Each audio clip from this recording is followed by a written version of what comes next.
Hello, it's great to connect with you through this video. In this video, you will get to know the actual truth behind the Manipur conflicts. There has been claims and counterclaims about the origin of Kukis and Meiteis in Manipur. To understand the complexity of Manipur, let us explore some key facts. The Dravidian Nandas ruled significant part of India from 345 to 322 BC. Alexander the Great hesitated to cross the Sindh River during his military expedition due to Nanda's use of war elephant, an unfamiliar challenge for him. After the defeat of the Nandas by the Chandragupta Maurya, Aryavarta kingdoms emerged along the river beds in India. The name Manipur derived from the pure Tamil word meaning place of gems. Between 23 and 154 AD, the Tibeto-Burman Aryans occupied Manipur and renamed it Kangleipak, meaning dry land in their language. In Persia, the Aryan religion was called Zoroastrianism. And similarly, the Tibeto-Burman Aryans invaders followed Sanamism. In 1474 AD, during the reign of King Kiamba, a Vedic Aryan from the princely state of Shan received permission to build a Vaishnavite temple in Manipur.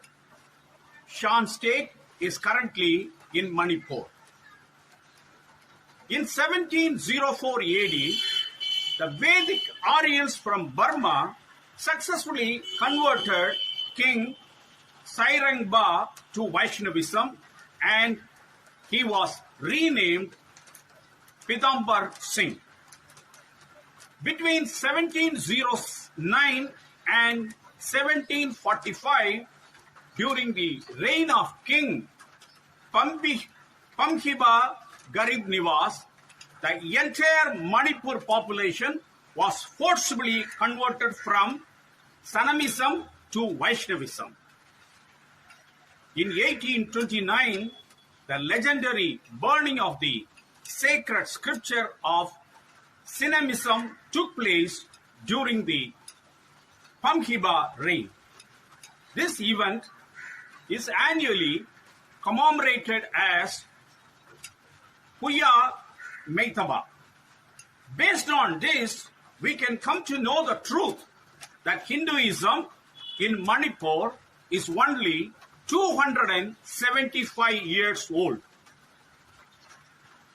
The Meiteis living in the valleys and the plains considered themselves to be the descendants of 7 Tibeto-Burman Aryan feudals who invaded Manipur between 33 and 154 AD. In 1762, King Jai Singh signed a treaty with the British to repel a Burmese invasion. From 1891 onwards, the Manipur kings were just titular in status. After brief independence, Manipur was divided into 3 subdivisions, each headed by a British officer from the Assam province in 1917. The hill-dwelling people were Dravidians, many of whom were called Nagas. These Dravidians once lived near the seashore, which is why Naga ornament beads are still made of seashells, and these beads have become the part of their identity as well. Due to Aryan invasion, They migrated from the seashore to the hills of Manipur earlier than the arrival of the Tibeto-Burman Meiteis. The Kuki tribes were independent, ruled by their chieftains, and were never under the rule of the Meitei kings. The Anglo-Kuki War was the first resistance to British hegemony by the Kuki people. They later fought alongside the Japanese and the Indian National Army during the World War II. Considering the historical and anthropological context, it is important to know that Kukis are more natives to Manipur than the Meiteis. In 1896, William Pettigrew established a mission center in Manipur Hills. In 1901, 12 Dengul Nagas became Christians.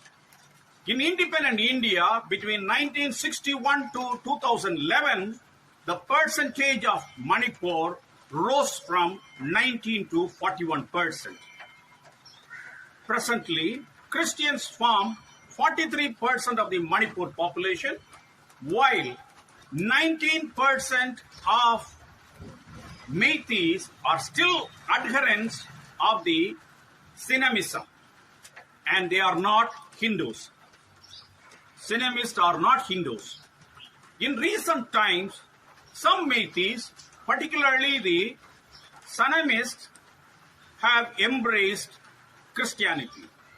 The hills of Manipur hold vast mineral reserves, including platinum group elements.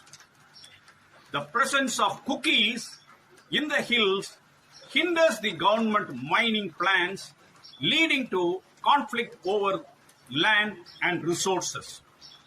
To attract mining business people, the government aims to control the land where mineral deposits are identified. However, achieving this goal may require displacing the tribes living in the hills. Allegations of illegal opium cultivation among the Kukis have led to land confiscations, but this approach may not address the larger issue. The most easiest method to acquire land from the tribes and force them out of the hills is by instigating religious conflicts. The RSS is already concerned about the increasing Christian population in Manipur. Manipur has been witnessing a tragic genocide with violence against the Christians. The violence seems to involve a third force intending to ignite religious conflicts and create unrest. The ongoing genocide is not solely a conflict between the Meiteis and the Kukis, as Christian communities of both the groups have maintained cordial relationship. The destruction of 243 Meitei churches in 36 hours raises the suspicion about the involvement of the third force. If a civil war were to occur between the Hindus, who constitute 41.3% of the Manipur population, and the Christians, who constitute 41.2% of the population, one would expect damages to be more or less equal on both the sides. However, in Manipur, 373 churches have been demolished, while only 12 temples were destroyed. This stark contrast raises the suspicion about the involvement of a third force. On 5th May, I spoke to a friend of mine in Manipur to inquire about the situation. To my utter surprise, she has been rendered homeless. She is a professor teaching in one of the theological colleges in Imphal. First, the Hindu militants set fire to the church and the library, and later they also targeted the staff quarters. Now, she and her daughters have sought shelter in an open ground. Zelensky of Ukraine has armed his civilians to fight against the Russians. Similarly, the third force has equipped Meiteis civilian volunteers with arms to eliminate the Kukis.